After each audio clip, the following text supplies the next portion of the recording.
Control to PC Jackson. Jackson, go ahead, Sarge. Got a body for you, Jacko. Now, go to the King's Head on Oak Street. There should be a Mr. Morris waiting by the phone box outside, if he hasn't got cold feet. Eh? Sounds like he's with a married bird. Get him to show you where the body is, then hang on to him, but do nothing yourself. Now, keep your muddy boots off and see they do the same. Okay, Sarge. Meanwhile, I'll try and raise CID.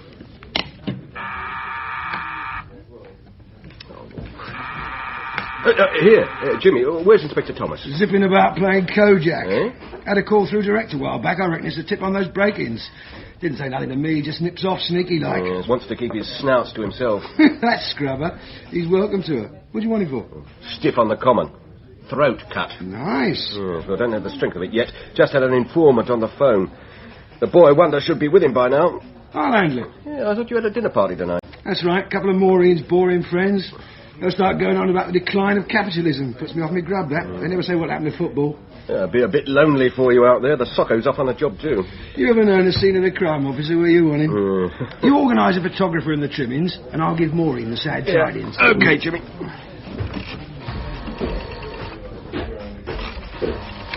Body on the Heath by Bill Lyons, with Douglas Livingstone, Nigel Hawthorne and Colette O'Neill.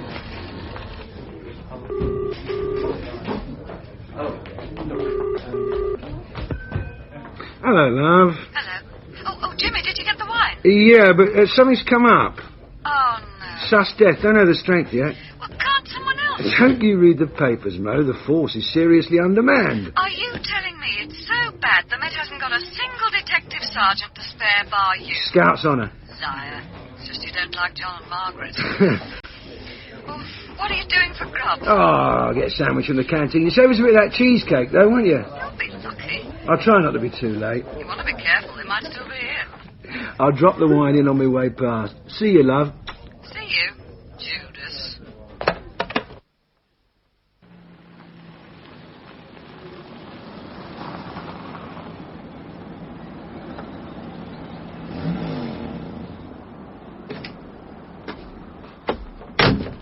The gentleman who phoned.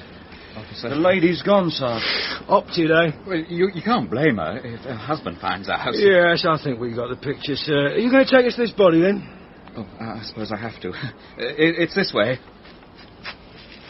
It's just behind those bushes there. I'd rather not have to see it again, if you don't mind. Fair enough. You wait here. Oh, thank you. Ooh, this muck's going to make a mess of your nice uniform, Jacko. You'll have to get up even earlier to polish your boots tomorrow. Oh, God. I see why he held back. Pretty horrible. Never bother me once they're dead. I mean, they don't even look like people, do they? Mind you, I can see you'd be in for a bit of a shock if you just crawled in here for a bit of how's your father. He doesn't strike me as that sort of man at all, Sarge. I thought you'd finished your probationary period, Jackson. I have. You haven't learned much about human nature, have you? What do you reckon to this body? Come on, dazzle me with all that cadet learning your head stuff with. Well, it's suicide, isn't it, Sarge? Knife in the right hand, body position suggests it too. Why here? Dunno. Well, why anyway? Think about it! If it's spur of the moment, there's got to be a weapon handy. Razor blade in the bathroom. Chain in the bog. Kitchen's not so popular since they switched to natural gas. But even if it's planned, you don't commit suicide in a public place unless you've got nowhere to go, or you want to make a spectacle of it. Reckon that fits in? How can you tell? Not enough blood either. Plenty on the neck and the clothes, practically nothing on the grass. So you think he was moved here after he died? Top of the class, Jacko. We're making progress. Get on to control, tell them we're not happy, we want a forensic pathologist. Well, shouldn't we wait for the Socko? He's on his way. Get on with it, shall we, before that stiff gets any colder. We'll need lights. Lights? You ever tried to raise a pathologist before? No. Well, they're even more undermanned than we are. By the time you get one, we'll need lights. Oh, you best tell control to inform the DI if they can find him. Right, Sarge. Meanwhile, I'll see what sort of tale Casanova's got to tell. We're still waiting on him. Not my fault, Jimmy. He's out living way. What they got we haven't. Watchman burned up in a warehouse. Frying tonight, eh? Trouble is, we don't even know who Chummy is yet. Look, Jimmy, I gotta get yelled at if you keep pumping the radio. Sorry, signing off. Here we sit like birds in the wilderness, birds in the wilderness. Another few inches, he might have had his head off, you know. Had one like that when I worked near Box Hill. Body at the top, head 10 yards away. Must have rolled, I suppose. Give it a rest, Sarge. Stomach bad? Don't tell me you can't take it, old son. I've been feeling off all evening. I reckon I ate something. Curry. Never eat curry in the canteen. That's what they do with the pensioned-off police dogs. Want a fag? I don't, thanks. No, you wouldn't. No vices. The sort of clean-cut lad all the ads are aimed at. Tomorrow's policeman. You don't like me, do you, Sarge? Whatever gave you that impression? You're always having a go at me. That's not having a go, son. That's irony. I'm giving you the benefit of my downbeat humour. Well, I wish you wouldn't. If you really want to know, it's your keenness gets up my nose. Well, I am keen. I can't help that. I want to make a career of it. Oh, God. Well, why not? It's not my fault if you've missed the boat. Don't bother to spare my feelings. I know I'll never make Chief Constable. I've come to terms with it. Well, maybe I will. Good luck to you. I'll still be a better Jack than you could ever make. Where's that bloody pathologist? It's your fault we've had to wait. Eh? The scene of crime officer said we should have called out Dr. Morrison. He'd have been here and gone by now. That bumbling idiot. I'd rather wait all night. Well, you should take some notice of the socko. I know what needs doing better than he does. Oh. Let Scotland Yard know how you feel, shall I? Perhaps they'll scrap the whole scheme. I wish they would. That bloke tonight, he's a boffin. Never been a copper. What's he going to tell me about running this sort of show? God, if I'm tomorrow's policeman, you're certainly yesterday's Jack. All I'm saying is we got on all right for years without him. If I've got flu, I'll call out Dr. Morrison. That's his job. But I don't like the smell of this one. I want a professional on it. Oh. Had a DP once, diagnosed a stabbing as heart failure. In too much of a rush to even open his bag. Here he is.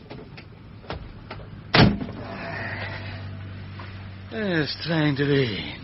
Has been all evening. I hope it keeps off till we've finished. I doubt it. Body's over here. Thank you. Dr. Patterson. Yeah, Jimmy Vogel, that's P.C. Jackson. Dr. Patterson. Trust the garden could do with it. Wouldn't know, haven't even got a window box. There's my ruling passion. There we are. Not a pretty sight, eh? No. It used to be all roses, but with the price of food rocketing, I've gone in for some veg this year. Any chance of a bit more light on his throat? Sorry, that's all we can give you. We might be able to angle it a bit more, though. Right, Sarge. Thank you. Because I can't make up my mind whether a greenhouse would be a good buy. You see, my wife likes the idea of fresh salad all the year round, but it means heating costs in winter. Fuel charges going up all the time, too? Bill says I should look on it as an investment. Look, Doc, what do you reckon? Huh?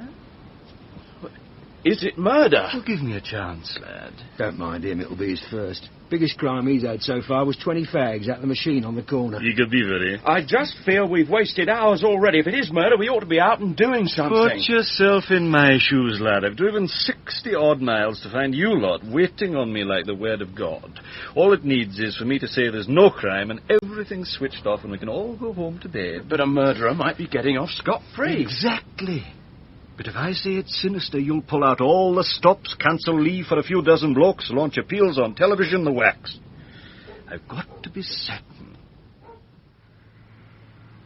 Finished?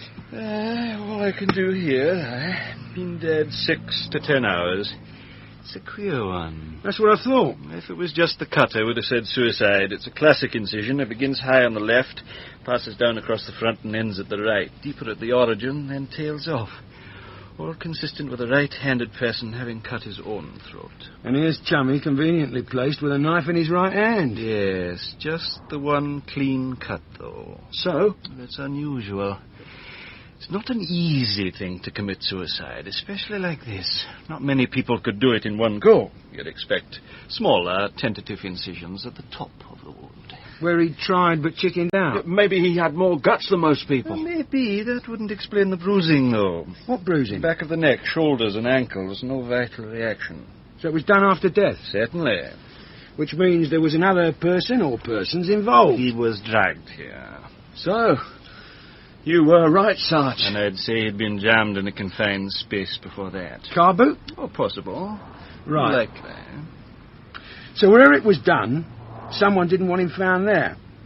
You're not expecting me to speculate on that, are you, Sergeant? No, just thinking aloud. They don't want us to know who he is either. We had a careful look through his pockets before you arrived. Oh, we were very careful not to disturb anything, of course. Oh, of course.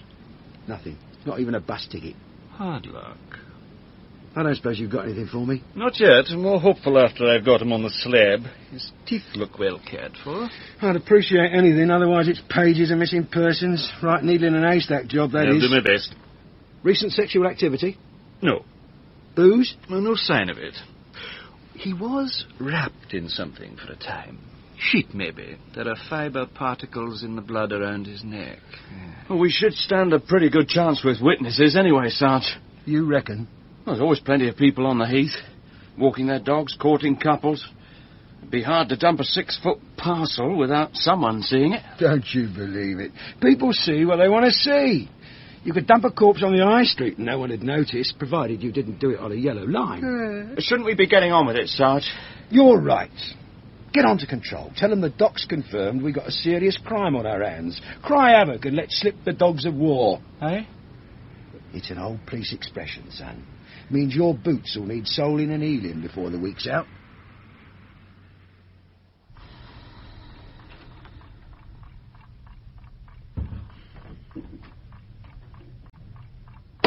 Oh, no.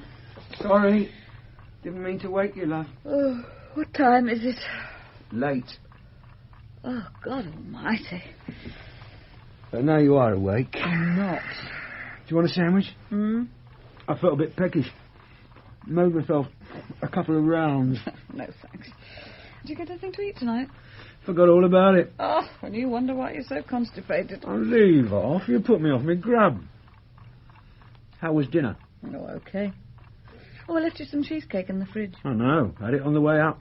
4 ham sandwiches. Why not? Your stomach must be like the municipal tip. How is the body? Didn't say much. You surprised me. Murder? Could be. Who's in charge? Superintendent Fraser. Right little whiz kid he is. Oh, yeah. He's still at it now. Doesn't go to sleep nights. Just plugs in at the mains for a quick recharge. I gather you don't like him. He's your scientific copper. Run it through the computer, it'll come up with a criminal. You'll have our job with this one, though. We've got nothing to go on. Are you staying on the case? Oh, yeah, I'll see it through. Get to bed now, eh? Hardly seems worth it. Early start in the morning, report to finish with the DI, then the pathologist, then Fraser's briefing. And you've not forgotten it's the school concert tomorrow. Tina's playing her violin. Oh, yeah. Wish her luck for me. Oh, you said you were coming. I said if I could. I might not make it now, not with this body. Oh, Jimmy. I didn't plan it like this. Surely you can explain that to her. I think you should explain it to her for a change. Be nice for her to talk to her father, even if it is only to hear the same old excuses. That's not fair, love. Isn't it? Look, I'll try and get away early. Good night, Jimmy.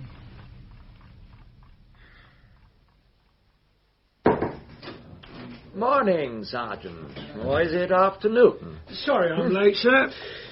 I was just explaining to the doctor that we're in his hands over this. As it stands, we've got nothing to go on.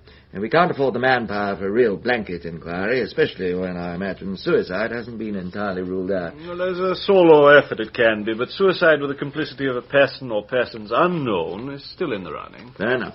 Have we got any nearer to who he is yet? I think I can help quite a bit there. Thank God for that. Age, 18 to 22, no physical defects or abnormalities. As a matter of interest, I'd say he was a perfect weight for his height. Lucky fella. Wish I could say the same. There's a callosity on the outer side of the distal phalanx, right hand, which indicates he did a lot of writing or drawing. Student, clerk, draftsman. Very possible. Callosities on the fingertips of the left hand indicate he played the guitar or banjo. A music student. I've made up a dental chart, of course. Ah, good. Well, we'll get that circulated. Good. In the meantime, I can tell you that he's been treated by quite a few dentists. Ah, so he's moved around. Including abroad. He's got a shell crown. He didn't get that over here. Central European, I'd say. It's a couple of years old by now. It's all in my report, anyway. Yes, well, thanks, Doc. I'll wade through all this later. Look, meanwhile, is there any overall impression you get? Something for us to hold on to? You're the detectives. It's not my job to speculate. So let your hair down for once. Well... Yes? There's a sort of fussiness about him, an attention to detail. How do you mean? Everything. Clean, neatly filed nails, hair styled, well washed. That's unusual. Most of the kids have things crawling through You've it. been to the hairdresser's recently, Well, yesterday or the day before, certainly within the lifetime of the shirt he was wearing. It's got a quantity of hair on the back of the collar. It can't be explained any other way. Good. That might make him a lot easier to find. This fussiness, you implying he was a homosexual? I doubt it. Certainly no evidence. You'll have to find out about his sex life for yourself, Sergeant. Shame, it's usually the key. Yes, well, if that's all, Superintendent. Yes, of course. I know where to contact you if there's anything I don't understand in the report. Good. Thank you. Thanks, Doc.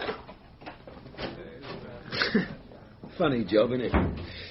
I mean, most people want to be doctors to save lives. He never sees them till they're dead.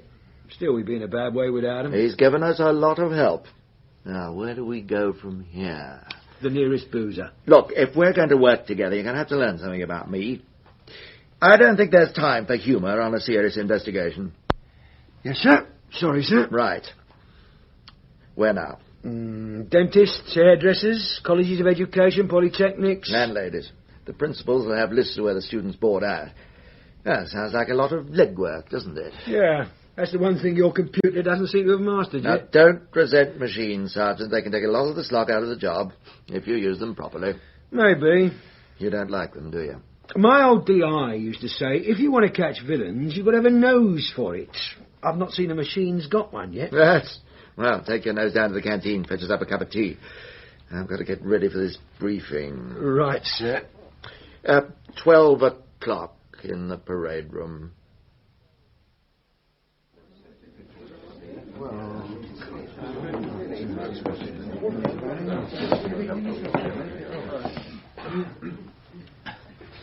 Good afternoon, gentlemen.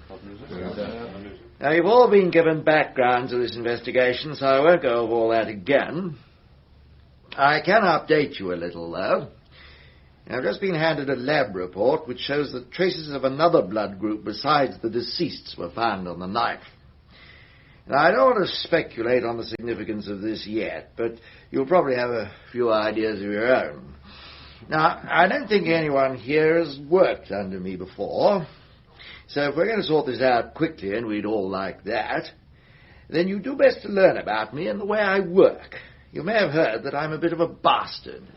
Funny how these rumours get about. Well, I am. I like things done my way. More than that, I insist on it. I do not appreciate solo artists.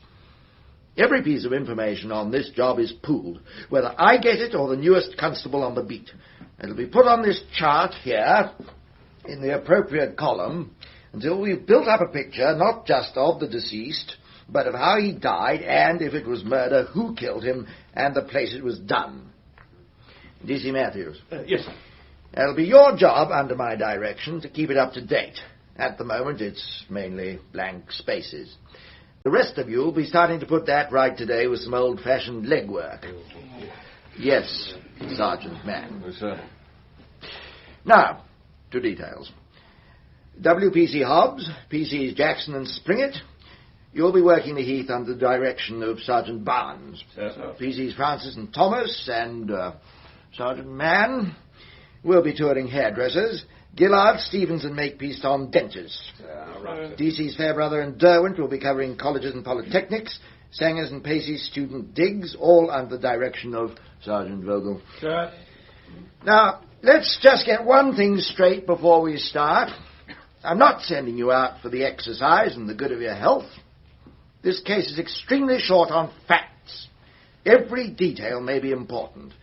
I want clear, comprehensive reports written up as soon as possible after the interviews, not some hastily scribbled notes from memory 3 days later. Are there any questions? Right. Get on with it, then.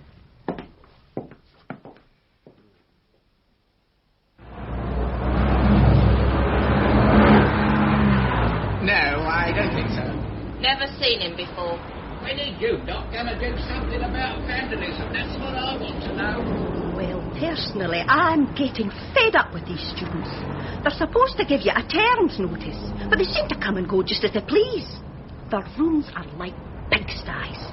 And as to the carrying on, well, I hope I don't need to spell it out.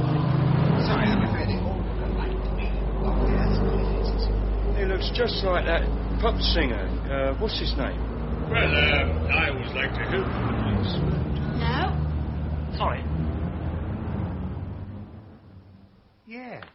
Yeah, I've done him. Face looks vaguely familiar. Do you think you could have cut his hair in the last few days? Yeah. Give us another butcher's of that photo. Of course, you should tell whoever's in charge they got this all wrong. Eh? Well, this photo's not much help. It's the back of the head we get to look at most, not the face. All right, I'll mention it. Could it have been yesterday you cut it? Yeah. Yeah, I reckon it was. Ah, good. Now, what did you talk about? Eh? Come on. Hairdressers always talk. Football, politics, the weather. You must have chatted about something. Oh, I don't know. Just a wash, like the shampoo. Doesn't mean anything. We don't remember it.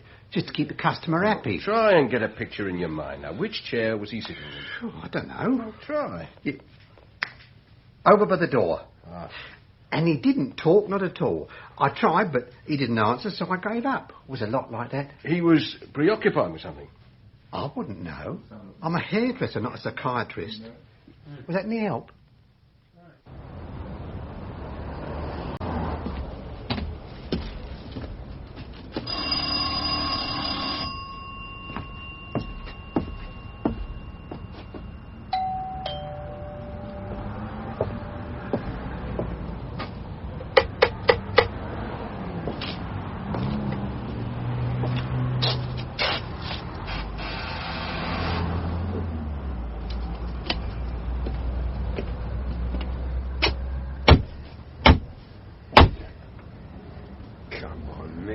There's dozens more yet.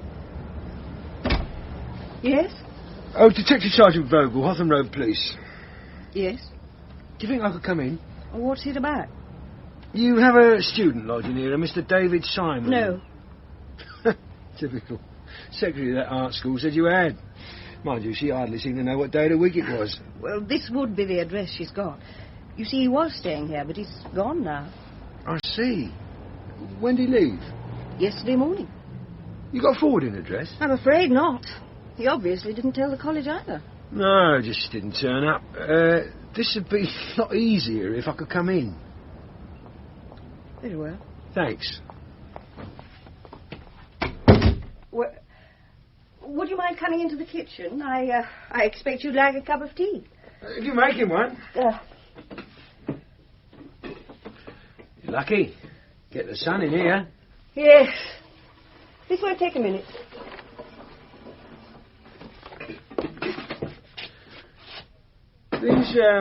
These sketches, Mr. Simon's? No, they're mine. I dabble a bit. Like you said, the light's good in here. You don't mind me looking? They're not very good. I'm not a professional. At least you can see what they're meant to be. Not like some of these modern ones. What did you want to see David about? Well, I don't know if I do yet. You might be able to help me there. Well, I'll do anything I can, of course. You knew him well, did you? What do you mean by that? No offence, Mrs. Holland. It's just that we have a body we're trying to put a name to. We think he may be a student. Now, the college secretary couldn't help us. We showed her a photo, said it might be, might not. They're all just names on a list to her. And you think David might be this body? It's unlikely, of course, but if you knew him well, I want you to be prepared for the possibility. It might be a shock otherwise. Well, we weren't close. As a matter of fact, he left owing us a month's rent. Do you usually let your students get that far behind? I'm not a very good businesswoman, I'm afraid. I don't really take them for the money. No? It's company. It keeps me occupied. And I was an art student myself. So I suppose in a way it keeps me in touch. I see. Can you show me the photograph now? Certainly. Yes. That's him. Would you like a biscuit? Eh? Yes, thanks. Chocolate or plain? Chocolate. How did he die? Throat cut. The photo's been touched up. It was pretty nasty. We don't know yet whether it was suicide or not. There'll be an inquest. Will I be expected to attend? God, possibly. You'll be informed. How long has David boarded with you? Must be almost a year now. What made him leave so suddenly? What makes young people do anything these days? I don't know.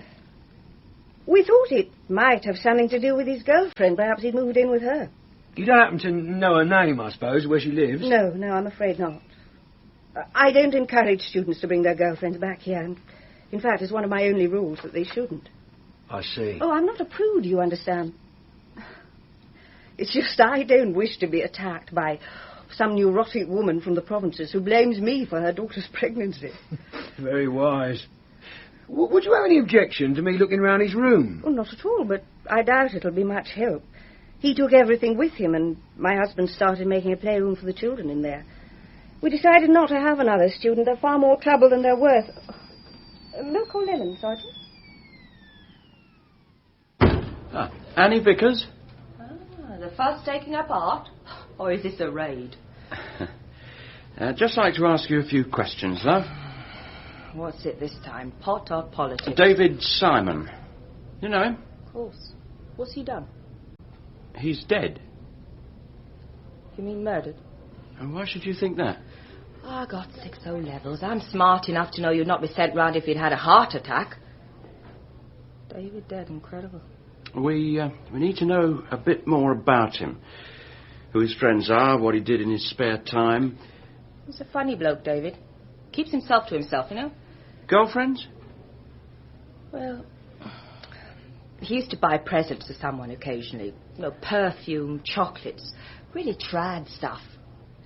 He sort of implied there was this mysterious lady in the background. Sounds intriguing. Maybe it was meant to.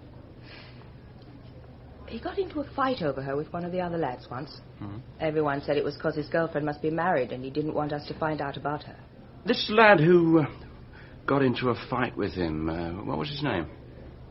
What do you want to know for? We want to meet David's friends. Helps us to build up a picture. Look, he won't get into any trouble, will he? I mean, it was just a stupid fight. No one's going to fit him up. We just want to talk to him, that's all. Eric Stanley Hills. One conviction, punch up at a student demo. Might be what we're looking for. Had a go, one of our lads. Well represented, got off with a conditional discharge. Makes you spit, doesn't it? Nothing else? Good bit of background here from the home beat, man. Posh family, both parents doctors. Interesting. Cracking school record, captain of everything, including boxing. What do you reckon to him? We can't have struck that lucky. Yes, well, let's forget about your famous nose and look at the facts, shall we? 1, the lad had a punch-up with Simon a couple of months back, so they don't like each other. 2, he wasn't at college yesterday, why not? 3, he's got a record of violence. 1 lousy student demo. He's a comfortable middle-class pink. There's nothing political in this. Record of violence and the medical knowledge needed for the job. And 4 is all we got. All right, it's thin at the moment, but it's bricks. You've got to build a case, Sergeant. Milado's here. Park him in the detention room, shall I? No, interview. All right. Jacko's brought him in. Oh, good. I think it's best if you talk to him, Sergeant. I thought you might. Oh, yeah.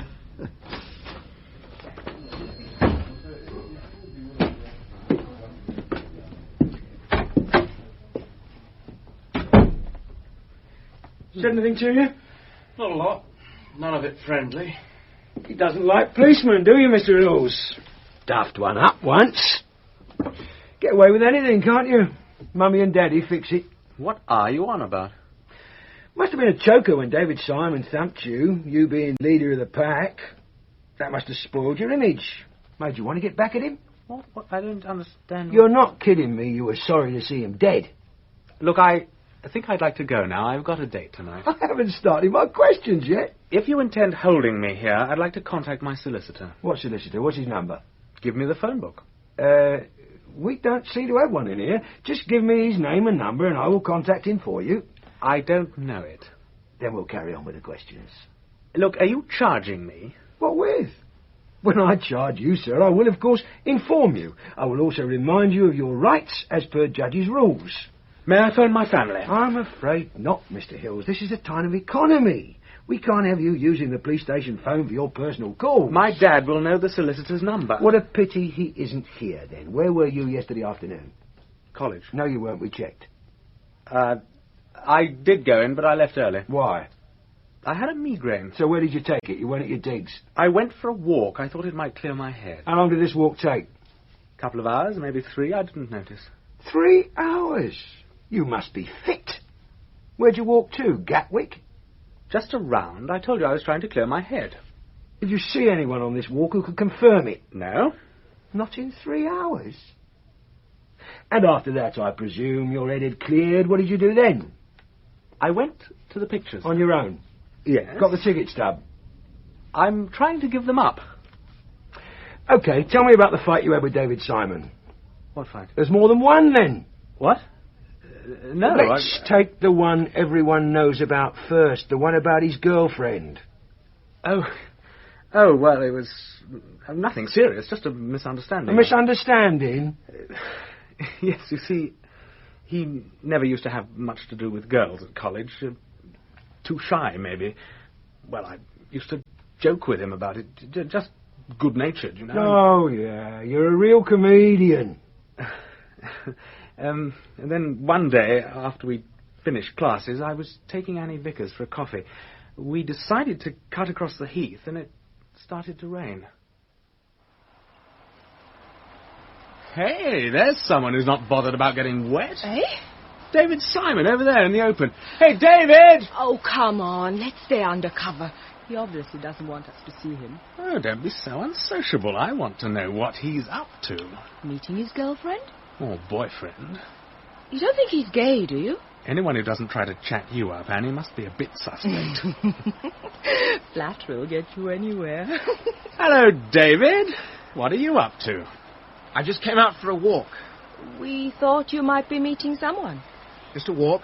You're a bit of a dark horse, though, aren't you, David? Are you going to introduce us when she comes? I just want to be left alone. Oh, but we want to meet her. We're dying of curiosity. Please go away. You're not ashamed of her, are you, David? Perhaps she's got a wooden leg. Might be a midget.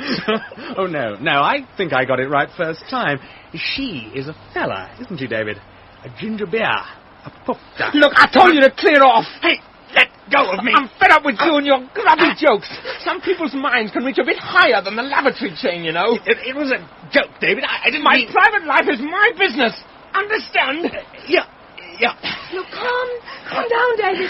You hurt him. Then clear off and leave me alone. If you just let go of me, I will. So, what do you reckon? Oh, he's definitely hiding something. Bleating about a solicitor, of course, but I can handle him. You got anything concrete, or is it just your famous nose? He's pretty vague about yesterday afternoon. Had the time and the motive. And you don't like him? You were the one who was putting him up as a suspect before, remember? Yes, I was thinking of facts, not feelings. What's wrong with him, anyway? He smells of privilege. Like me. OK, so I'm prejudiced, but I reckon if you're born with a silver spoon in your mouth, you should be grateful. Mm-hmm. There he is, with the sort of chances some kids are crying out for, and he wastes his time prancing about on demos and chatting up the birds. None of which has anything to do with our case. I need more time. We're letting him go. What? We can't hold him long without a charge. When his parents find out he's here, I'll have the full weight of the legal profession round my neck. Now, supposing he's involved, if we pat him on the back and let him go, he'll think he's got away with it. That might irritate you, but it's just the stake to hit him with a charge later if we've got the bricks and mortar to build one. It's your case, sir. Cat and mouse. That's the way I play it, Sergeant. You'll have to get used to it. Now, I'll go and pack him off home. Meanwhile, there's just time for you to catch the next train to Bedford. What for? Simon's dad lives out there. Local police have informed him of the death, and I thought one of us ought to show the flag. Oh, yeah? Yes, you'll enjoy yourself. I should think the smell of privilege would be practically overwhelming. So sorry to have kept you waiting, Sergeant. That's all right. Your housekeeper said you were very busy. I believe you've spoken to the local police already, sir. Yes. There was a constable waiting for me when I got back from London. You were in London yesterday, sir? I run a publisher's. I don't get into the office as much as I ought to, but well, I've been up there for the last few days. I see. It must have been a terrible shock to come home to. It's an awful thing for anyone to die that young. Yes. Tragic though my son's death was, I don't really see why a suicide warrants quite so much police attention. Well, to put it bluntly, sir, we're not yet satisfied that your son's death was suicide. Do you mind if I ask you some questions? I didn't imagine you'd come down from London to admire the garden. How long's your son been living away from home? Nearly 2 years now. That was before he started art school, then? Yes. What made him leave? I don't consider that relevant. Mr. Simon, this is not an easy case. I would appreciate your fullest cooperation. We didn't get on, David and I. Seemed easier for us to live apart. I gave him a very generous allowance. There was no ill feeling. What caused the friction, then? The usual adolescent revolt or something more? My wife was killed in a car accident 10 years ago. I was driving at the time. For some reason, David has always held me responsible. I see. I doubt it. We still met quite regularly when I was in town, often had lunch together. Never really mentioned it, but I knew it killed the chance of any real feeling between us. If it turns out that David did commit suicide, you'd say it was partly due to his mother's death? I'm sure of it. Even after 10 years? Not because of her, because of what he'd made of her in his mind. I didn't realize then, but there were plenty of signs that this might happen. Like what? Well, every time I saw him, he got more introverted, more moody. I don't think he had many friends in London. That gave him too much time to think. When did you last see your son, Mr. Simon? Yesterday. What? We had lunch together. Well, why didn't you tell the local copper that? I didn't consider it any of his business any more than I consider it yours. So why tell me now? I'd never lie in answer to a direct question. If I'd been asked before, I would have mentioned it. I don't think I can be expected to volunteer information. My son committed suicide, and no amount of investigation is going to raise him from the dead. Laura's already told the sergeant who we know. Yes, a few points have come up since then, Mr. Holland. Oh, yeah? Look, do you think you could stop that for a minute? I want to get this lot finished. Well, it won't take long. Now, I understand that David left in something of a rush. Yeah, he owed us a month's rent. He left nothing behind? Nothing. I noticed a guitar in the back of the hall cupboard when I came in behind your tools. Yeah? We know that he played one. That's Laura's. Well, it seems odd to stuff it in the back of a tool cupboard. She doesn't use it anymore. She was learning, then she gave it up. She gets these fads sometimes. Yes, I see. Well, if she was learning, perhaps David helped her. Would seem natural, being in the same house. Yeah, maybe he did. Yeah, well, we'll ask her when she comes in. Did he get many visitors? I don't think so. He was a quiet boy. Spent most of his time in his room on his own. I brought some here. Thanks. How often did David give you guitar lessons, Mrs. Holland? Not often. Once a week? Maybe. Did he charge you for them? Not really. I did things for him instead. I mean, odd bits of washing, mending. Yes, I see. Give and take, a friendly arrangement. That's right. You knew him quite well, then? On a superficial level, yes. Sugar? Oh, no, thank you. Ah, lovely. He didn't discuss things with you? What things? Edward? Oh, tough. Oh, his family, perhaps? You must have discussed something while you were strumming away. He told me about his mother. That was very sad. Yes, you must have felt a bit like a substitute mother doing his washing and mending. Look, we told you it was just a business arrangement. I tried to make him feel at home, if that's what you mean. Thank you, Mrs. Holland. I didn't think anyone could have taken the place of his mother. Her memory meant a lot to him. He told you that? Not in so many words, no. You seem to know him well. Sounds more than just a superficial level. Not really. He just talked about himself sometimes when he was depressed. I suppose there was no one else there to listen. What about his father? He visited.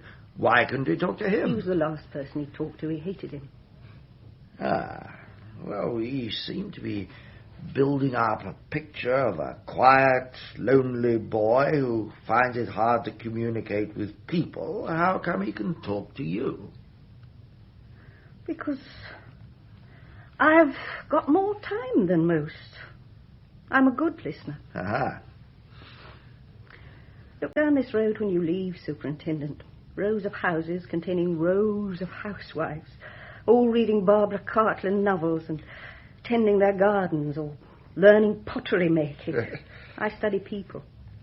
That's how I keep my sanity within these four walls. That's how I got to know David. I could give you potted biographies of a dozen others, but you wouldn't be interested in them, would you? Because they didn't die in suspicious circumstances. No. They're only dying inside. That doesn't matter, does it? What? Like silent crying. That's tolerable. It's only when you make a noise you become a nuisance. Oh, I'm afraid that's all a bit deep for me, Mrs. Holland. I'm just a policeman, you know. You don't mind if I get back to work, do you? Only I think we've told you all we can. Yes, no, that's perfectly all right. Look, I'll be in touch if there's anything else. I'll let myself out, shall I? This Fraser's really getting you down, isn't he? He's everything I'm not. Smooth, methodical. You should see the office. It's a mass of charts and figures. I feel more like a weatherman than a copper. Does he get results? I don't know. He go down well with the selection boards, I can see that. Well, maybe you should take a few tips then. Yours is coming up again soon. Look, I told you not to pin any hopes on that. I don't stand a chance. Why go up for it then? Let them know I'm still alive. I don't believe you. It's just a defence mechanism. You're good at your job. I don't go about it the right way. I'm not a team man. Look at Fraser. He consults everyone, gathers his evidence scientifically, reports every step in triplicate.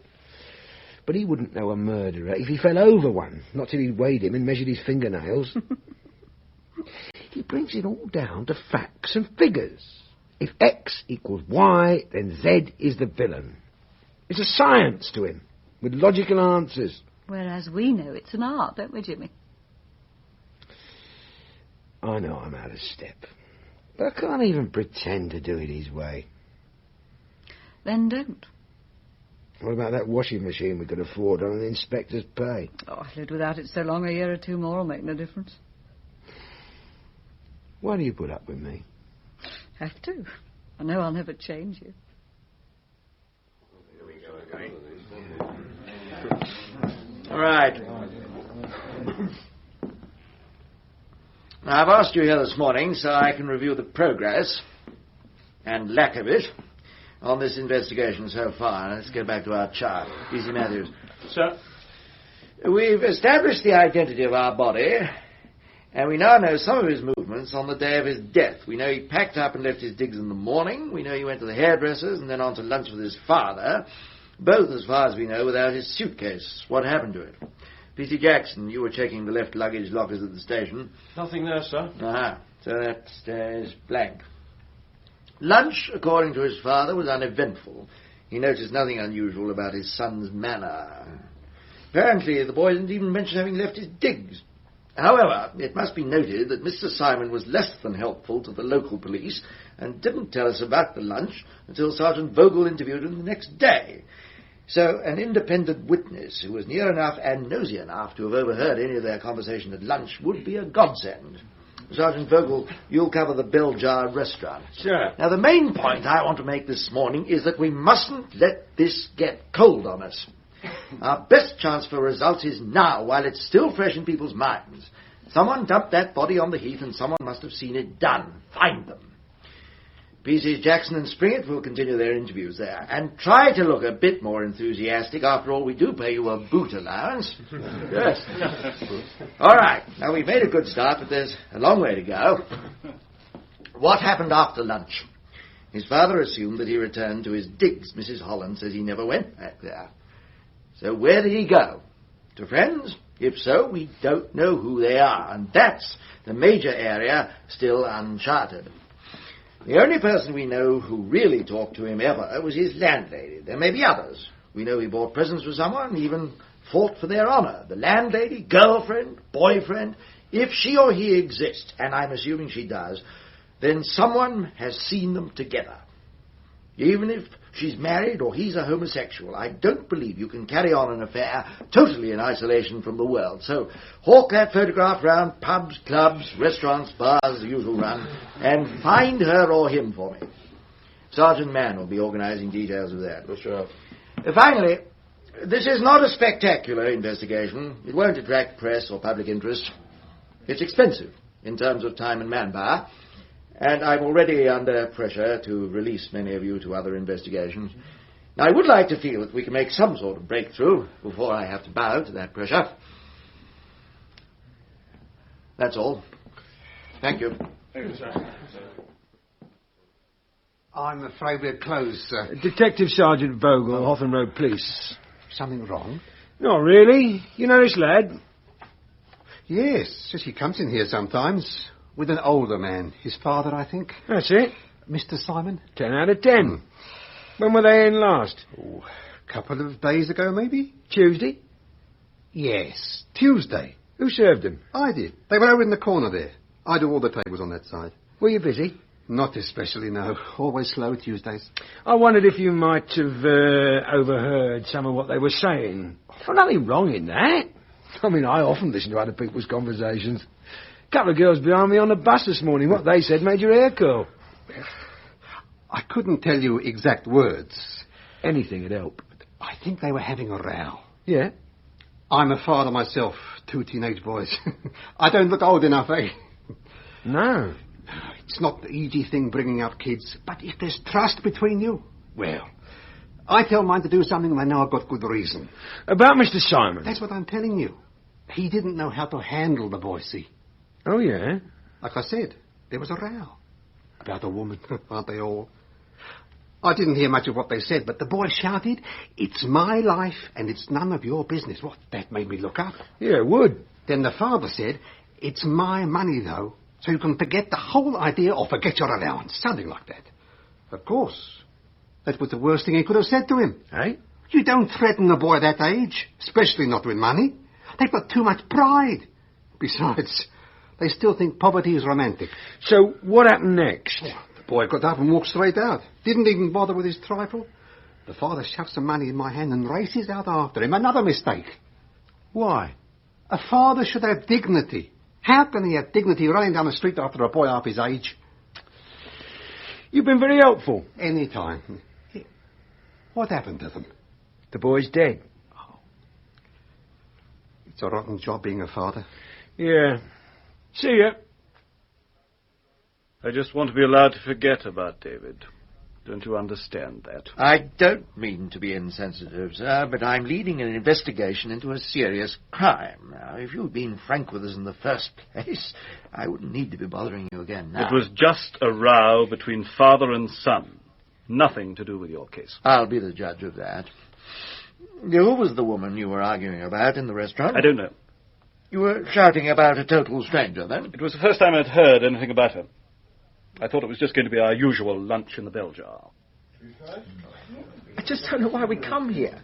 Look at that wallpaper. Terrible mock shishu rubbish. We can't all have your exquisite taste. A child of 3 could see those colours don't match. Oh, for God's sake, let's not argue. We see each other so seldom. Surely we can be civil for a couple of hours. Provided we stick to safe subjects, yes. How's work? Haven't told me anything about it. What are you doing at college? That's not a safe subject. Surely I'm allowed to take an interest in my son's progress. It's important, after all. You've got exams coming up. Maybe. What? Nothing. Come on, I want to know what you meant by that. Just that I might not be taking them. My God, I knew you'd hit the road. Your education's cost a lot of money. I'm not going to stand by and watch you chuck it all away. Does it really matter? I won't stop breathing because I don't take an exam. I'll still have a future. It'll just be a different one, that's all. What will you do? Sweep roads, empty dustbins? Oh, I doubt I'll manage anything. It's not a joking matter, David. Pity. It's what our relationship needs. A few more jokes. Look, I think I'm entitled to know your reasons. You owe me that much. Why? Because you're my father. Yes, and to put it bluntly, because I've invested a great deal of money in your education. I have a right to know why I won't see a profit. Hoping I'd keep you in your old age. I meant your profit. The pleasure I'd get by seeing you make something of your life. That would be enough for me. Oh, God. Even you can't expect me to take that it's seriously. True. I've always wanted the best for you. Well, that's why I'm going, really. Because I want the best too. I don't understand. It's hard to know how to explain it to you. I can't produce a balance sheet, profit and loss. Can't you stop the snide remarks for 5 minutes? I'm in love. Having an affair, whatever you want to call it.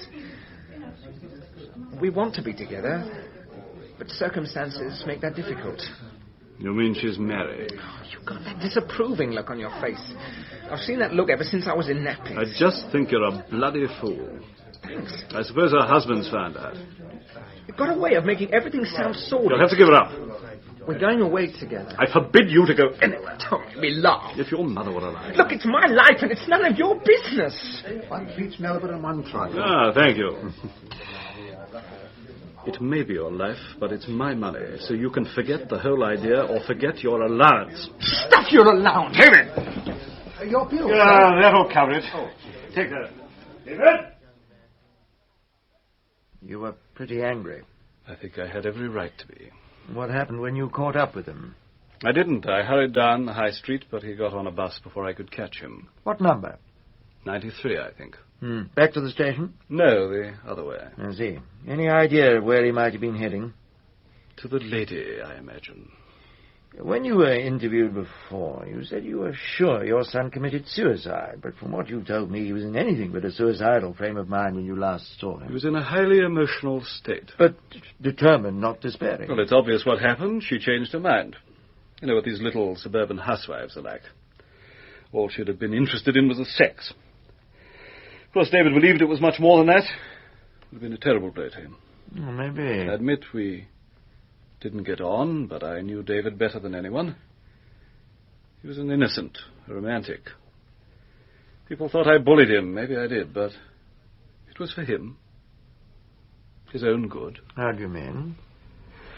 Someone had to get his feet on the ground. It may sound cynical, Superintendent, but you can't go through life thinking the best of people and looking for pots of gold at the end of the rainbow. Life isn't like that. Well, it's all water under the bridge now, sir. Yes. If you find this woman, Superintendent, I'd like to meet her. Yes, I don't think that'd be a very good idea, sir. Not for either of you. No?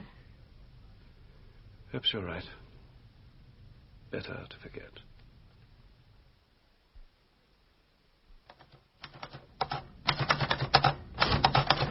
Have you got the housekeeper's statement?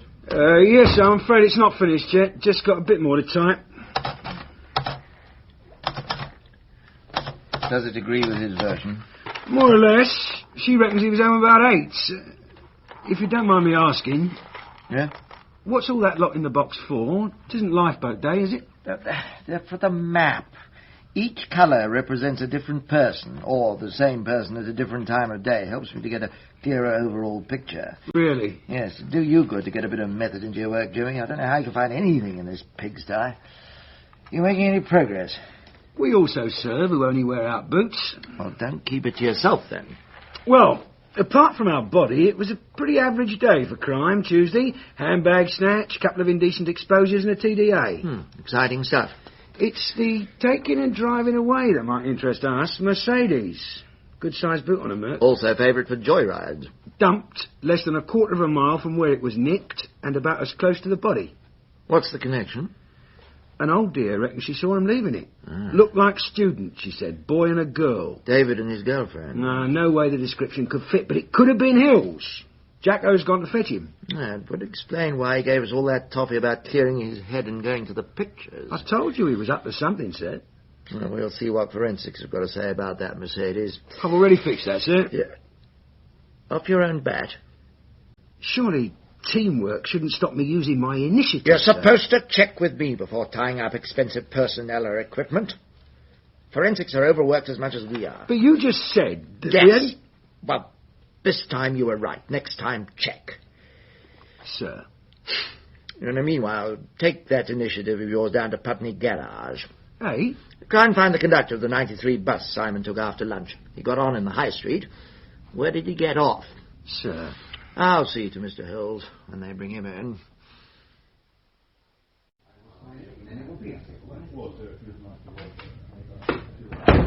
Are we charging Hill, sir?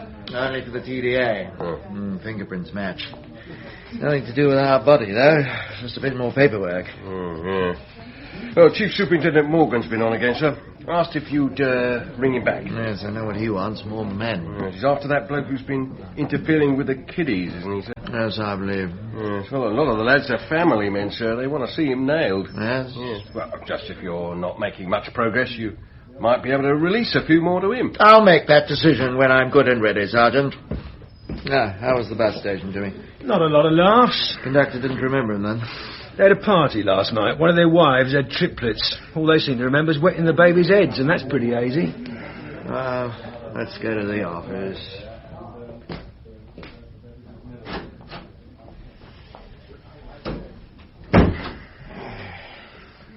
Scaling down, are we? Now, don't you start. I wasn't. I just heard a few rumours.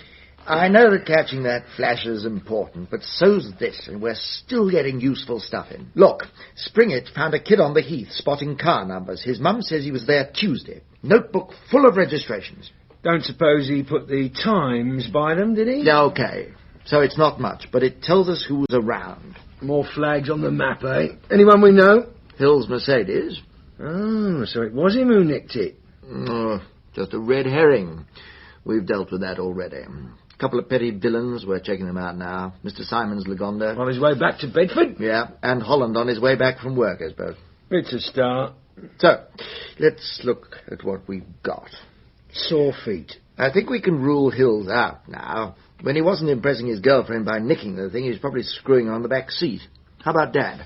It'll be a tight schedule. Kill him, dump him, still get back to Bedford in time for the housekeeper to alibi him. But he's clever enough to know that it's in his favour, and it'd answer one dodgy question. Yeah? Why dump the body in daylight when it has to be safer at night?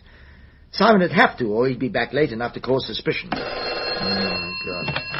Razor. Message from PC Springett, sir. Well, if it's not good news, don't bother. Well, he doesn't know if it's relevant, sir, but Holland's car number is written in twice. There's about 60 numbers in between.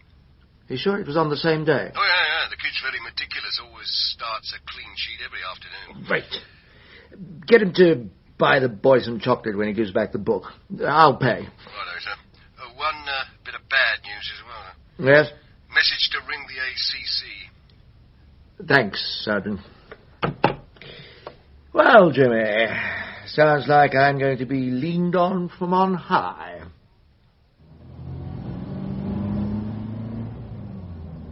You could have said no. You don't ignore a friendly word from the ACC, not if you want to keep getting promotion. It wasn't an order, though. Well, pep talk on cooperation's as good as an order, Jimmy. The result's the same. We've lost half the men we had on this investigation, and it's as simple as that. Yeah. Still, it's one way to solve it. The rest of us will have to work twice as hard. Yeah, you can't park there. Not without a permit. Oh, yes, we can. Oh, Jax. Yes, we'd like to ask you some questions.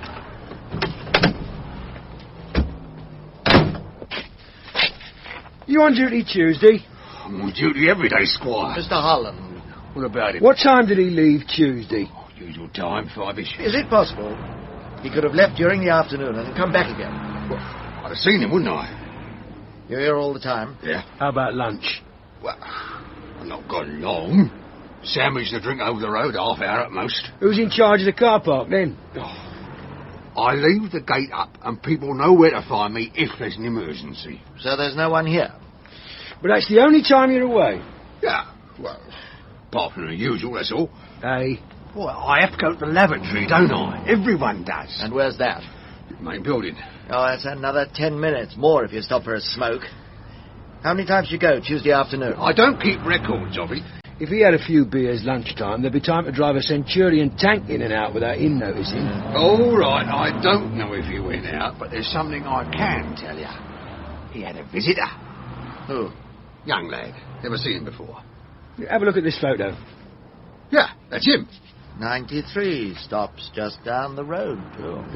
Well, he came to the hut about 2. Asked for Mr. Holland. I sent him up there. Did you see him leave?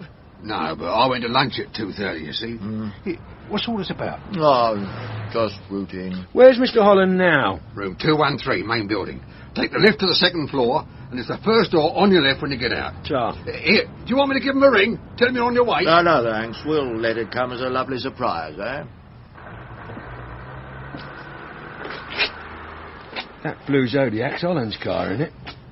Yes, why? Well, I thought I ought to do a bit of crime prevention. Checked he'd locked it up properly. You don't think he'd have been cheeky enough to stuff a body in there in an open car park, do you? I doubt it. Mind you, that attendant wouldn't have noticed anything. Jimmy. Sir? Careful, eh? Height of discretion, sir. Come in. Mr. Holland. What was David Simon doing here on Tuesday afternoon? He came about the rent he owed. Oh, yes? I told you he was 4 weeks behind. You never mentioned him coming here before, now. No. It makes you the last person we know who saw him alive. You must have realised that'd be important. I didn't want to get involved. Well, you're involved now, Mr. Holland, right up to your eyeballs. Obstructing the police in the course of their investigations is an offence. So your card's marked already, and you're still at it. Eh? The rent story's a phony. If he'd really come about that, you'd have told me before. You lied because you're hiding something. He was blackmailing me. What? I gave him £10 on Tuesday. It wasn't the first time. We didn't have a penny on him when he found the body. Oh, I wouldn't know about that. All right, suppose I buy it. What was he blackmailing you about? If I tell you that, I'm in trouble. If you don't, it could be worse. Depends how much you've got to hide. I suppose it'll probably all come out now anyway. Then you do best to tell me. Cooperation helps. You probably noticed that Laura comes from a different sort of background to me. When her father died, he left her a bit of money. The house, the car, practically everything belongs to her. Yes, I did wonder how you kept it all going on your money. Well, the idea of being a kept man doesn't appeal to me, Superintendent. I've always done my best to make up for it. I do all the overtime I can and all the odd jobs around the house. I built the garage myself. But there doesn't seem to be anything that I can do that she can't pay for just as easily. Now, what's all this got to do with Simon? I did a stupid thing. I wanted to buy her something special for her birthday. Really special. A coat. Lovely it was, but I couldn't afford it, see? No way. Go on. I tried to get a loan, but I couldn't raise enough. So you nicked something? Cameras. From the factory. Not a lot, they'd have noticed that.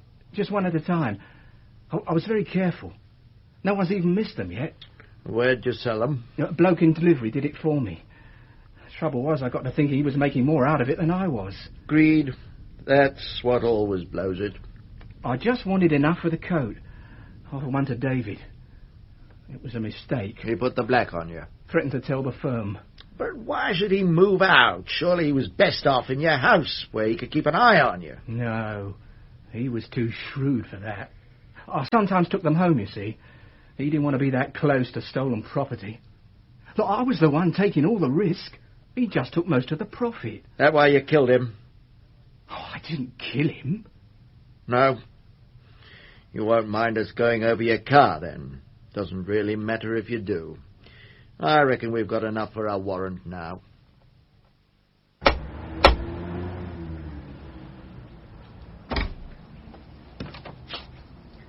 Sergeant Vogel. Mind if I come in? Certainly.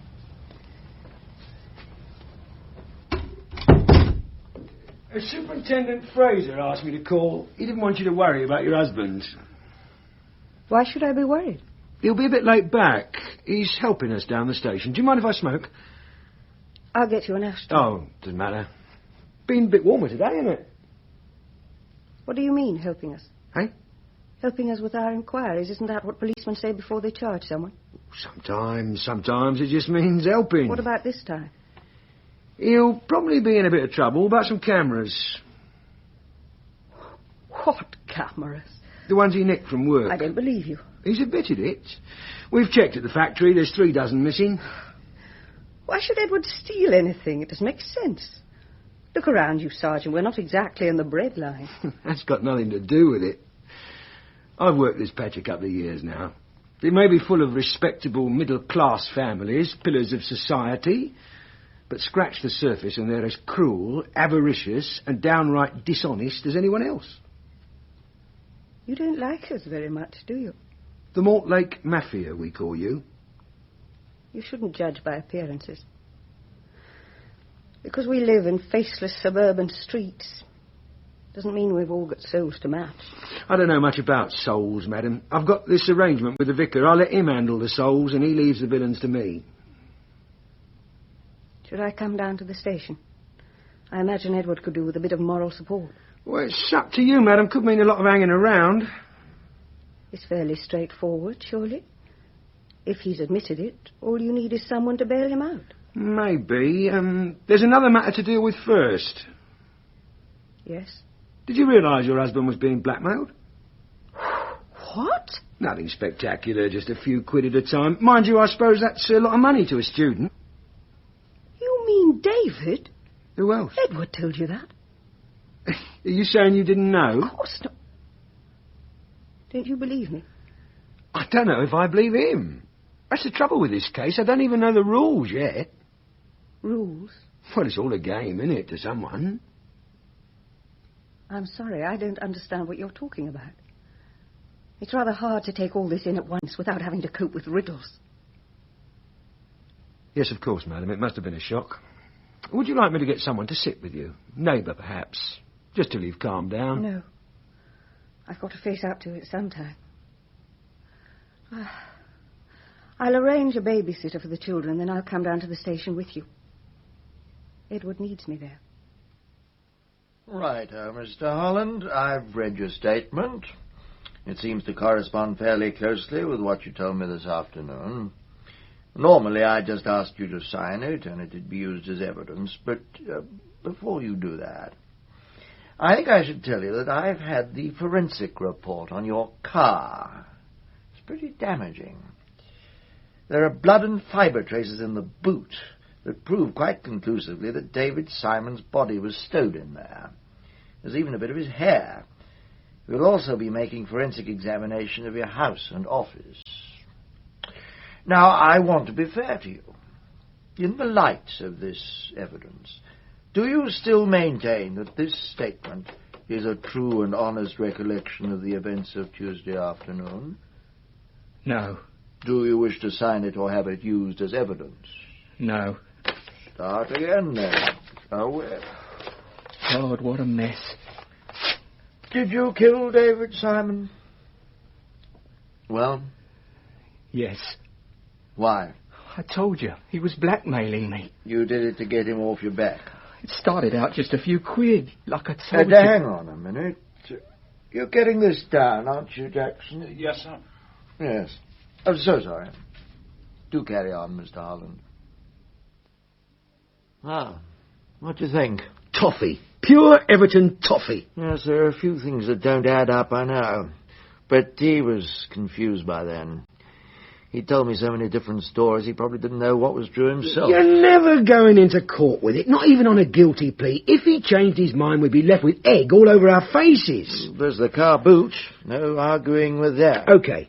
he was involved, but it didn't happen like that. No one keeps a carving knife in the bedroom on the off chance of committing a murder one day. So he took it upstairs with him. It was premeditated. And the victim just stood there and let him cut his throat. There was no sign of a struggle, remember? Well, there needn't be one deep cut. If he caught him by surprise, that'd be it. Hell of a lucky shot. Good enough to convince the pathologist it was self-inflicted.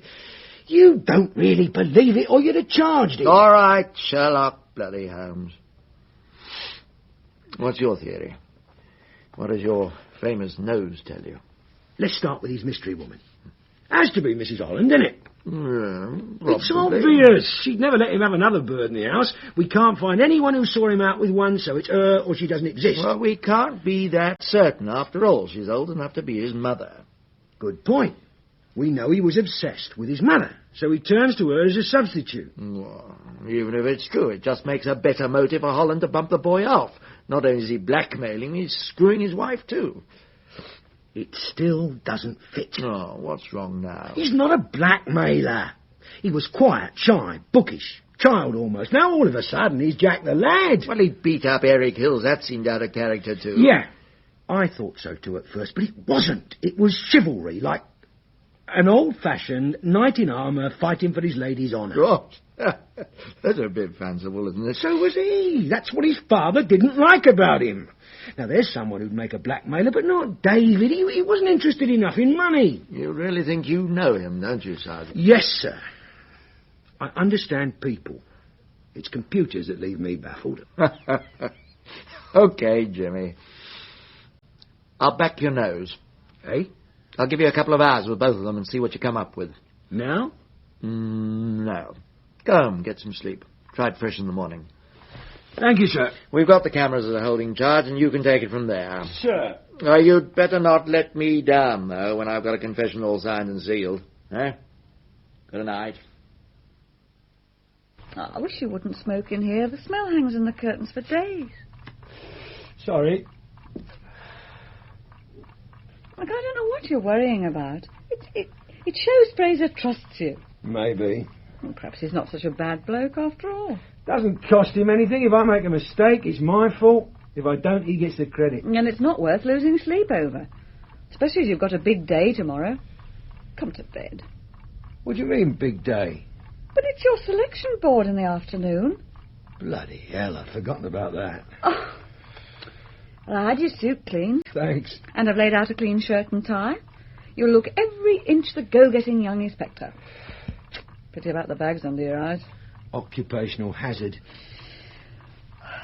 I really can't stay awake much longer. I'll put the light out. Oh, Tar.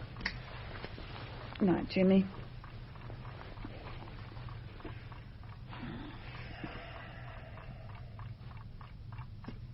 Mo? What? Can I ask you something? How about? Clothes. Can't wait till the morning? No, it's important. Go on, then. If you had money and taste as well as good looks... Oh, look, I'm too tired for jokes. What would go with a worsted suit in houndstooth check? Are you buying me a present, Jimmy?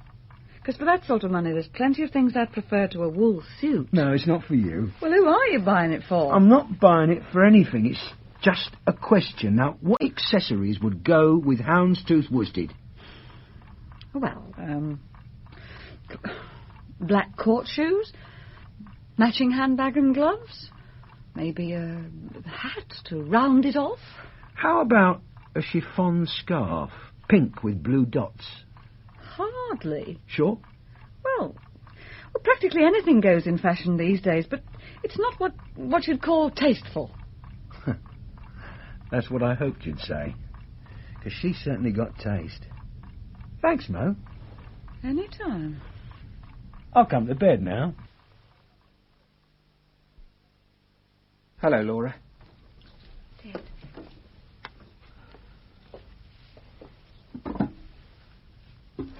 I got here as soon as I could. I packed the children off to my mother. Oh, yeah. I knew something was wrong and I didn't want to have to go on lying to them. Probably for the best. Have you eaten any breakfast? Oh, yeah. I asked, but they didn't have any porridge. I've found a solicitor who'll handle the legal side for us. Is there anything else I can do? Bit of praying, maybe. Look, do you think you could leave us alone for a minute, Sergeant? Sorry. You must realise that we've got a lot of personal things to discuss. Your concern would be a bit more touching if I didn't know you were letting your husband get done for a murder he didn't commit. What? Would you mind taking off that scarf, Mrs. Holland? What an extraordinary request. So humour me.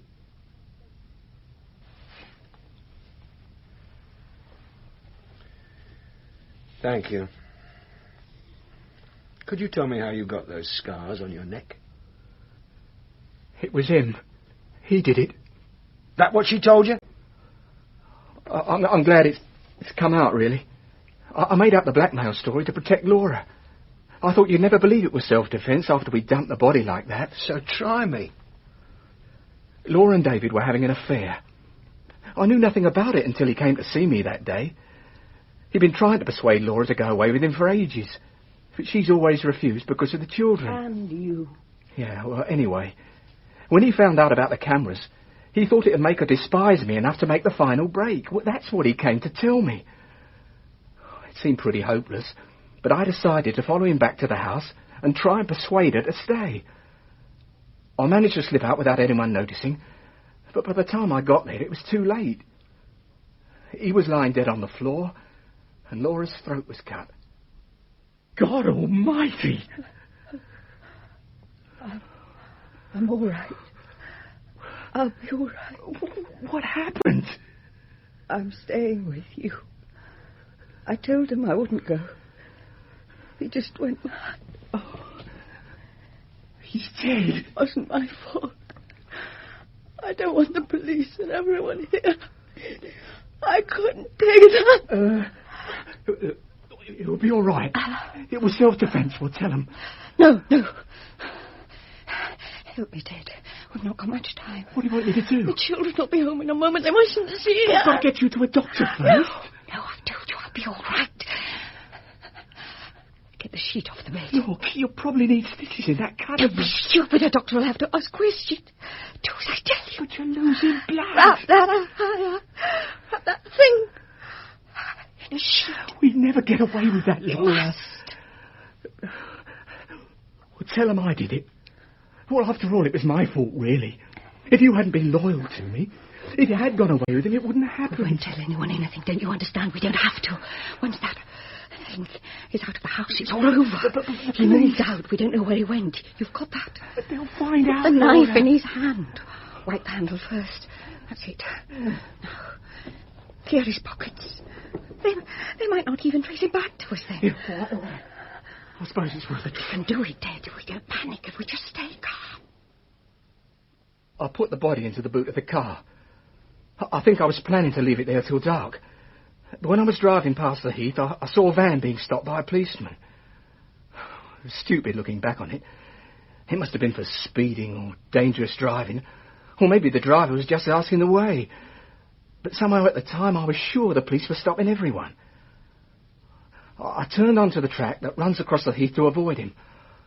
I swear I could hear the body bumping about in the boot behind me. I felt I was trailing blood everywhere I went. I stopped the car, but there was nothing that could give me away.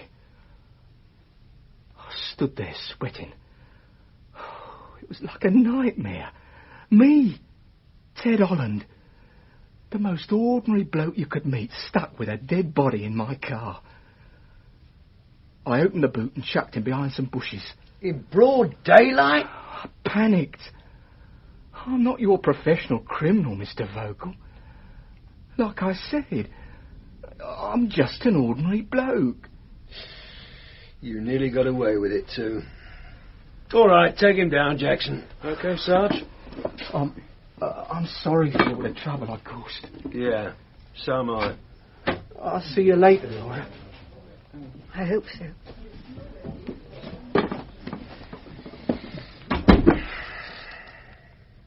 Terrible thing, all those Hollywood films. What? They've raised false hopes in so many people, especially our generation, don't you think? Do you know what you're talking about, Sergeant? Glamour, romance, tinsel, Stuff dreams are made of, you know. No, I'm afraid I don't. I suppose it's getting hard to know what's dream and what's real.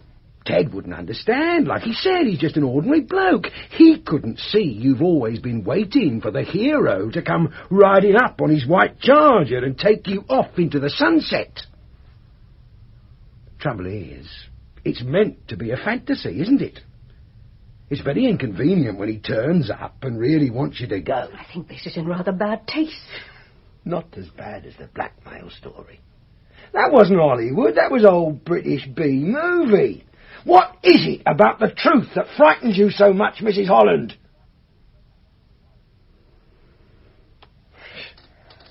Poor old Teddy still doesn't know. I didn't mean to lie to him. He just assumed that was what happened. And you went along with it because it was convenient to you. No. I realized that with David dead, I'd be spending the rest of my life with Edward. How could I do that if he knew that a couple of hours earlier I'd rather have died than stay? I don't believe that you ever intended to kill yourself. I'd changed my mind so many times before. But this time I'd been determined to go. I'd even written a note to Ted explaining my reasons. Then why didn't you go? Oh, those wretched cameras. David told me, thinking there'd be one more reason to leave, but it made Ted seem so pathetic. It was such a hopeless gesture. He was bound to be found out. I suddenly realized how much he needed me. But David had already told him you were leaving. When I broke the news to him, he just went mad. It's all a game to you, just a bloody game. No. First you'll leave and then you won't. On and on. Don't you understand what it's doing to me? Oh, it hurts me just as much. No. You can't love me like I love you, because I know I can't live without you. I feel the same, Dave. But don't you understand? I can't stay here, and I've had it out with Ted. If you don't come with me, that's it. Finished. If I stay here, I've lost you. But if I go, I still won't be happy. I'll always be thinking about Ted and the children, knowing how much I've hurt them. My life is over. Then there's only one answer. I can't see one. I can't live with you. I can't live without you. If you feel the same, it's obvious. What are you talking about? Do you love me enough to die for me? What? Because I love you that much. Looking back, doesn't seem like me and him. It's like two different people. No, not people. Puppets. Puppets. Going through some ghastly, predetermined dance. We went down to the kitchen.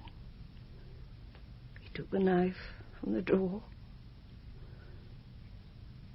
He was calm now. Very calm as we went upstairs, knowing we were going to die. He gave me the knife first. I tried, but... Oh, God. Oh, God. It has to be deeper, Laura. Oh, no, I can't. I just can't. Give me the knife. I'll go first. If there is anything after death, I'll see you there. Don't keep me waiting.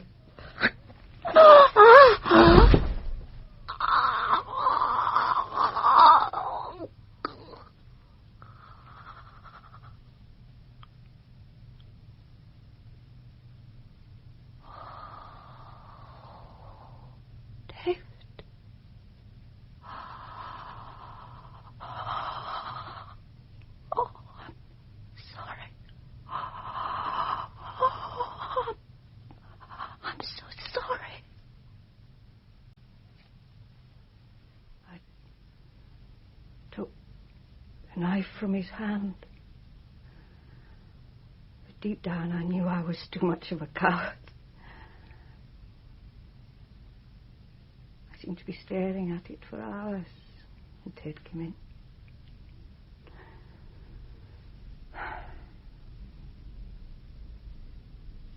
Seeing the knife, he thought I'd killed him. You know the rest. Laura Holland, I arrest you for the murder of David Simon. Do you wish to say anything? You're not obliged to say anything unless you want, but anything you do say will be put into writing and used in evidence. But I told you what happened. It was suicide. A normal person doesn't stand by and watch someone commit suicide. And to encourage a man to kill himself, even hand him the weapon, can be homicide, and has been held to be so in court. All you wanted was a bit on the side. Simon's death was the most convenient thing that could have happened to you when he got too serious. That's why you didn't try to stop him. And that's why you let him believe you were going to do the same. And that's why you disposed of the body so carefully. You knew you were guilty. And you didn't want us to find out. I've got nothing more to say to you, Sergeant. No, you wouldn't. Question is whether you can swing a jury as easy as you twisted your husband. Hello, Jimmy. Airing the best suit again, I see. Yes, sir. Sure a fag? Oh, Tom. They totted up the amount of time a policeman wasted in courtroom corridors. There'd be a public outcry. What's the delay now? A bit of unofficial dealing in the air. Oh, yeah? Offer is we drop to manslaughter for a guilty plea. I still say it's murder. Morally, yes, but we'll never make it stick. In fact, I doubt the defence will even buy manslaughter. They reckon they'll get her off. You think that? Yeah. Oh, don't take it to heart, Jimmy. Win a few, lose a few. That's my motto. Oh, by the way, how did the selection board go? Lose a few? Oh, well. Better luck next time, eh? See you in there. Yeah.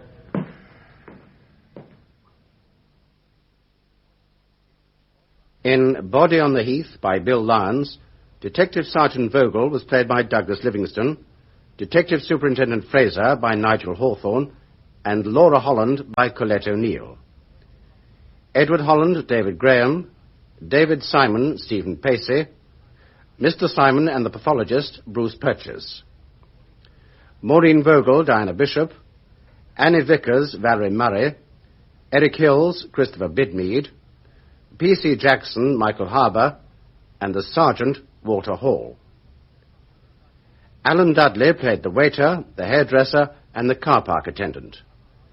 Other parts were played by Michael Tudor Barnes and Irene Sutcliffe. The play was produced and directed by Jane Morgan. I'm just me. And you're just you. But somehow, that's everything we need.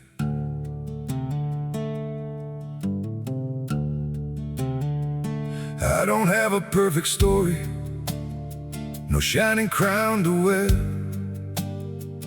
just a heart that keeps on choosing you in every prayer. You're not made of fairy tales, you're not some distant dream, just the one who feels like home in ways I can't explain. I'm just me and you're just you, nothing more, but it feels true. No disguise, no in between, just the way it's meant to be. We don't need to be someone, we don't have to chase the sun. In this world so wild and free, you belong with me.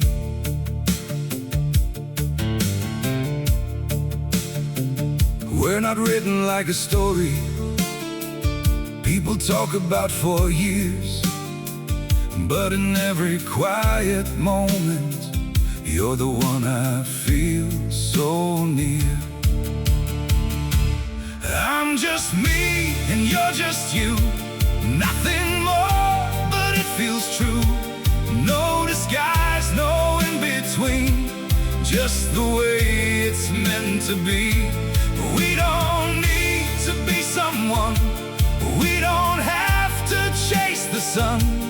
In this world so wild and free, you belong with me.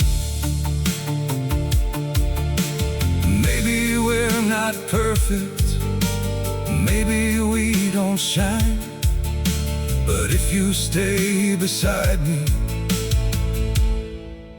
then everything is right. I'm just me and you're just you, still somehow we make it through. Every road and every sea leads you back to me. We don't need the stars above, we already have enough. Simple hearts, one destiny. You're the one for me.